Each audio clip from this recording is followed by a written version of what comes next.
Bismillahirrahmanirrahim. Welcome to the 16th session of Energy Resource Management and Utilization. हमारा आज का topic है management of electrical systems in a facility, जिसमें हम distributed generation और BAS, EIS और ग्रीन बिल्डिंग्स को देखेंगे। हमारे आज के डिस्कशन टॉपिक्स या लर्निंग ऑब्जेक्टिव्स हैं। सबसे पहले डिस्ट्रीब्यूटेड जनरेशन क्या होती है, फिर एक सक्सेसफुल एनर्जी मैनेजमेंट प्रोग्राम के कंपोनेंट्स क्या होते हैं, उनको एक एक करके देखेंगे। पहले बिल्डिंग ऑटोमेशन सिस्टम, फिर एनर्जी इंफॉर्मेशन सिस्टम्स, और फिर आखिर में मैनेजमेंट और HR का role towards the success of any energy management program. जो HR और मैनेजमेंट वाला पार्ट है, उसमें हम ह्यूमन बिहेवियर्स को देखने की कोशिश करेंगे, जिसमें चेंज मैनेजमेंट का पर्सपेक्टिव होगा और बायसेस और बैरियर्स का पर्सपेक्टिव होगा, और आखिर में हम क्विकली देखेंगे कि ग्रीन बिल्डिंग्स क्या होती हैं।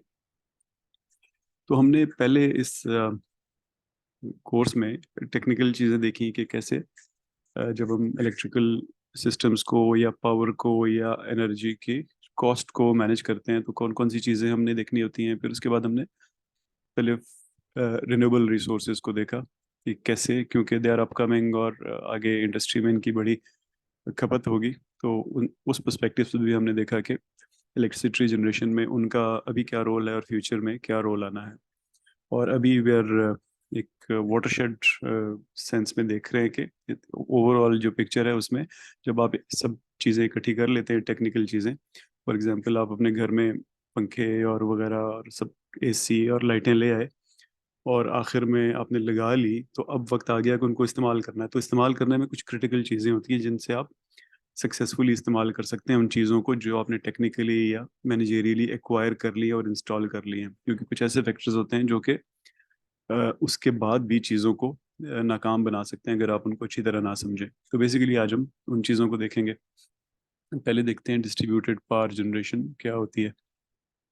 अ, इसको नॉर्मली कंट्रास्ट करते हैं स्टैंडर्ड जनरेशन से, जो हमने इस कोर्स में काफ़ी डिटेल में पढ़ी, सेंट्रलाइज्ड जनरेशन। थोड़ी देर में मैं कंट्रास्ट करके आपको बताता हूँ, लेकिन द आइडिया है इसके, आप अपने इंडस्ट्री के लिए या अपने कम्युनिटी के लिए एक छोटा पावर यूनिट का सेटअप जिसमें मल्टीपल सोर्सेज रिसोर्सेज हो, यानी मल्टीपल जगहों से उसको बिजली मिल रही हो, वो अपने करीब इंस्टॉल करें। यानी स्टैंडर्ड तरीका तो ये है कि आप ग्रिड से बिजली लेना और बिजली कहीं में भी हज़ारों किलोमीटर दूर बन रही हो। यहाँ पे कॉन्सेप्ट ये है कि बिजली आप उधर ही बनाएं, और सिर्फ एक चीज़ से ना बनाएं बल्कि मल्टीपल रिसोर्सेज से बनाएं जिसमें स्पेशली रिन्यूएबल्स मौजूद हों। तो इसको आप कंट्रास्ट करें तो इसमें सोर्स ऑफ पावर आपके करीब है बेसिकली, और उसमें पोटेंशियली रिन्यूएबल्स भी मौजूद हैं। तो आइडिया फिर इसमें ये होता है कि आप जो ट्रांसमिशन और डिस्ट्रीब्यूशन की लॉसेस हैं और वहाँ पे जो लैक ऑफ रिलायबिलिटी है उसको इम्प्रूव करें बाय कंबाइनिंग एनर्जी मैनेजमेंट और स्टोरेज सिस्टम्स, यानी बिजली को स्टोर करना और उसको मैनेज करना इस तरह से हो के आपके लॉसेस ट्रांसमिशन और डिस्ट्रीब्यूशन के कम हो जाएं। अब जो आप बिजली हासिल कर रहे हैं वो रिन्यूएबल से भी हो सकती है और नॉन रिन्यूएबल से भी हो सकती है। नॉन रिन्यूएबल से रखेंगे तो एक ऑब्वियसली बड़ा बेनिफिट आप उसका लूज कर देंगे। और इसको आप ग्रिड मोड में भी ऑपरेट कर सकते हैं, यानी आप बिजली बनाएं, ऑब्वियसली कभी बिजली एक्सेस होगी, कभी शॉर्ट होगी, तो वो आप ग्रिड से ले लें, या ऑफ ग्रिड मोड में भी रख सकते हैं, यानी सारे का सारा रिलायंस आपका अपनी पैदा की हुई बिजली पे ही हो। और इसमें आप मल्टीपल सोर्सेज, जैसे आप इस तस्वीर में देख रहे हैं कि एक सेंट्रल प्लांट है जो कि बेसिकली उसके अंदर आपके नॉन रिन्यूएबल्स हो सकते हैं या न्यूक्लियर हो सकता है, वो आपको बिजली दे रहा है। और आप बाकी बिजली फिर मुख्तलिफ सोर्सेज से ले रहे हैं। मे बी आपने ऑन साइट एक विंड फार्म लगाया हुआ है, सोलर एनर्जी के प्लांट्स लगाए हुए हैं, या फ्यूल सेल या बायोमास, या हाइड्रो का कहीं आपके करीब है। फॉर एग्जांपल आप स्वात में या कहीं पे रहते हैं जहाँ पे पानी का फ्लो है कहीं करीब आपके, तो आप बहुत करीब वहाँ से बिजली जनरेट कर सकते हैं, एंड सो ऑन। तो अब इसको कंट्रास्ट करके देखते हैं कि ये डिस्ट्रीब्यूटेड और सेंट्रलाइज्ड जनरेशन में फ़र्क क्या होता है। तो आपके सामने लेफ्ट साइड पे जो सेंट्रलाइज्ड जनरेशन है, इस ये एक टिपिकल जनरेशन है जिसको हम इस कोर्स में शुरू से देख रहे हैं। कि आपके लार्ज स्केल पावर जनरेशन के फार्म्स होते हैं जो कि किसी भी सोर्स पे हो सकते हैं। जैसे पाकिस्तान में लार्ज स्केल पावर जनरेशन जो है वो हाइडल से हो रही है, और फिर अब आहिस्ता आहिस्ता सोलर काफ़ी टेक ओवर कर रहा है, और विंड भी अपकमिंग है। और जो इंडस्ट्रियल एरियाज है पंजाब के, उनमें बायोमास भी काफ़ी ज़्यादा है। तो वहाँ बड़ी बड़ी पावर जनरेशन है, और उससे वो सारे के सारे हमारी नेशनल ग्रिड से कनेक्टेड हैं।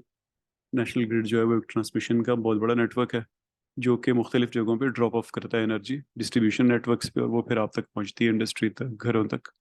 इसको कहते हैं हम सेंट्रलाइज जनरेशन। जो डिस्ट्रीब्यूटेड जनरेशन है उसका आइडिया ये है कि इस तस्वीर को राइट साइड पे अगर आप देखें तो उस एक छोटे से एरिया में ही जनरेशन हो रही है और कंजम्पशन हो रही है। तो इसमें आप देखें कि मुख्तलिफ प्लांट्स हैं, और वहाँ पे कुछ इंडस्ट्री भी है, कुछ रेजिडेंसेस भी हैं, कुछ कमर्शियल बिल्डिंग्स भी हैं, और एक मिक्स चल रहा है। जैसे फॉर एग्जांपल आप अ, इस राइट साइड वाली तस्वीर के लेफ्ट बॉटम पे देखें तो एक रेजिडेंशियल अपार्टमेंट है जिसको अ, बिजली आ रही है एक बड़े सोलर प्लांट से लेफ्ट साइड से। ऊपर से इसको एक स्टोरेज यूनिट से भी बिजली आ रही है, और इसके लेफ्ट साइड पे थोड़ा सा ऊपर एक रेजिडेंशियल घर है जो कि खुद अपनी बिजली बना रहा है और किसी वक्त इनको भी दे देता है। वो सोलर बिजली भी बना रहा है, और उसके करीब एक विंड प्लांट भी है जो इस घर को भी देता है और स्टोर भी करता है। तो इस तरह एक नेटवर्क सा कम एरिया में बना हुआ होता है, यानी आपके करीब करीब सारे ट्रांसमिशन और जनरेशन हो रही होती है, और आपको लॉन्ग डिस्टेंस ट्रांसमिशन के लॉसेस से आप बच रहे होते हैं, और इस सारे सिस्टम के अंदर छोटे साइज के रिन्यूएबल्स भी लगे होते हैं। तो फिलहाल इसको कह लें कि ये कॉन्सेप्ट स्टेज ही है, क्योंकि इस हम आप लोगों को याद होगा हमने मिड टर्म से पहले अ, इस तरह के इससे क्लोजेस्ट जो चीज़ देखी थी वो को जनरेशन थी। उसमें आइडिया ये था कि एक इंडस्ट्रियल प्लांट के अंदर ही कुछ इस तरह का सेटअप हो के वो एक दो या तीन सोर्सेज से बिजली जनरेट कर रहे हो।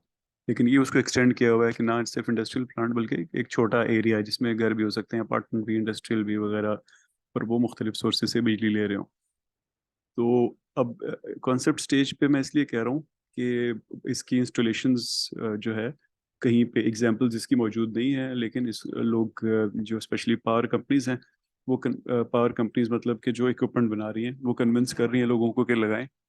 और उसके बारे में बैरियर्स जो हैं फिलहाल टेक्नोलॉजी के भी हैं, एडॉप्शन के भी हैं, और जो बड़ी यूटिलिटीज होती हैं वो भी इन अ सेंस इसको अपोज कर रही होंगी फिलहाल, यकीनन, क्योंकि उन्होंने बहुत बड़े बड़े इंफ्रास्ट्रक्चर इंस्टॉल किए हुए हैं। तो अगर आप इस तरह के मॉडल पे चले जाएंगे तो फिर वो बिजली किसको बेचेंगे। तो इसके फ़ायदे क्या हैं जी? डिस्ट्रीब्यूटेड जनरेशन के फ़ायदा ऑब्वियसली सबसे पहला जो हमने बात की कि ट्रांसमिशन और डिस्ट्रीब्यूशन लॉसेस कम हो जाएंगे, जो कि हमने देखा था कि स्पेशली पुरानी ग्रिड्स में, जिस तरह पाकिस्तान की नेशनल ग्रिड पुरानी है, तो उसमें ट्रिमेंडस लॉसेस हो सकते हैं, अप टू 60 70 80% तक भी हो सकते हैं। फिर आपकी ग्रिड की स्टेबिलिटी और सिक्योरिटी के इश्यूज हो सकते हैं, स्पेशली ऐसे एरियाज में जहाँ पे आबादी नहीं होती या लॉ इन्फोर्समेंट नहीं होती। रिन्यूएबल अगर ग्रिड पे नहीं है तो इस अरेंजमेंट पे आप रिन्यूएबल्स लगा सकते हैं, तो आपका एनवायरमेंटल इम्पैक्ट कम हो जाएगा। और ऑब्वियसली जब लॉसेस कम हो रहे हैं, बाकी फ़वाइद हैं, तो एफिशिएंसी आपकी बढ़ जाएगी।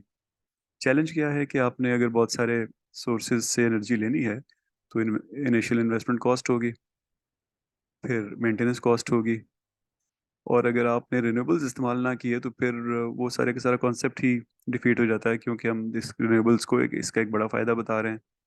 और दूसरा आखिरी चैलेंज ये है कि जो यूटिलिटीज़ ने इतनी बड़ी कैपेसिटी जनरेट की हुई है जिसको एनी वे गवर्नमेंट पे ऑफ कर रही है, तो वो फिर नॉन सस्टेनेबल हो जाएगा और पब्लिक फंड्स पे बहुत ज़्यादा प्रेशर आ जाएगा।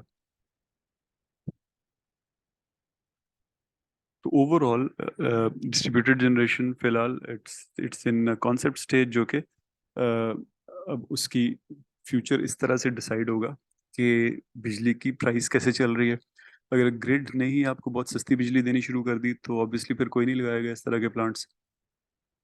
फिर इन्वायरमेंटल रेगुलेशंस अगर स्ट्रिक्ट ना हुई तो भी लोग नहीं लगाएंगे, और ऐसी बिजली लेते रहेंगे जो कि एनवायरनमेंट को नेगेटिवली इम्पैक्ट कर रही हो। इसी तरह अगर रिन्यूएबल एनर्जी के रिसोर्सेज अवेलेबल हो गए तो इजी और चीप तो लोग लगा लेंगे, नहीं हुए तो रिलेक्टेंट होंगे। इसी तरह कोई नई टेक्नोलॉजी आ गई स्टोरेज की या ट्रांस जनरेशन की तो लोग उसकी तरफ जाएंगे, नहीं आई या एफिशिएंट ना हुई तो उसकी तरफ नहीं जाएंगे। और वो आखिरी बात जिसको बार बार कह रहे हैं कि चूंकि इसको प्रमोट कर रहे हैं आप as a way to reduce the environmental impact, तो अगर रिन्यूएबल रिसोर्सेज इस्तेमाल करेंगे फिर तो ठीक है, नहीं तो वो एडवांटेज भी नहीं मिलेगा। अब जी हम we move on to energy management program. हमने मिड टर्म से पहले देखा था कि किसी भी जगह पे, चाहे वो फैसिलिटी इंडस्ट्रियल हो या कमर्शियल हो या एक कम्युनिटी के अंदर बात हो रही हो, तो आपको बिजली बचाने के लिए, एनर्जी बचाने के लिए एक फॉर्मल प्रोग्राम रन करते हैं आप। फॉर एग्जांपल आप कराची में रह रहे हैं और के इलेक्ट्रिक के आप सारिफ हैं, तो हो सकता है कि इलेक्ट्रिक ये प्रोग्राम शुरू कर दे, वो आपको इनकरेज करे कि आप बिजली बचाएं। या आप अपनी इंडस्ट्री है बहुत बड़ी, फॉर एग्जांपल पाकिस्तान में फौजी फर्टिलाइजर्स या फातिमा फर्टिलाइजर्स या बड़ी शुगर मिल्स या और बड़े साइज की बहुत सारी इंडस्ट्रीज हैं, तो उनमें हो सकता है आप एक प्रोग्राम शुरू करें क्योंकि सिग्निफिकेंट बचत हो सकती है या इम्प्रूवमेंट्स हो सकती है, एफिशिएंसी बढ़ सकती है। तो या किसी कमर्शियल बिल्डिंग में, फॉर एग्जांपल इस्लामाबाद में मोबिलिंक की बड़ी बिल्डिंग है या सेंटोर स्टार्स हैं कमर्शियल पार्ट उसका, या और भी बहुत सारी बड़ी बिल्डिंग्स हैं।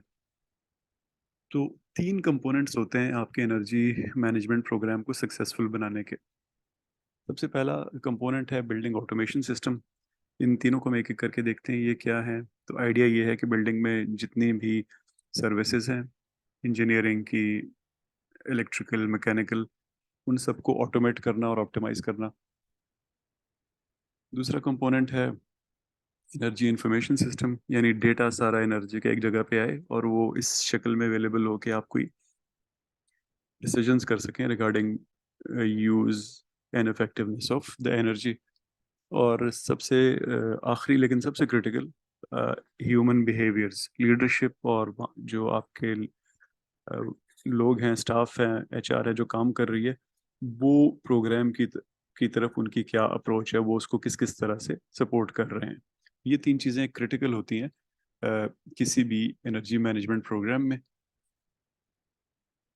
और उसकी सक्सेस में।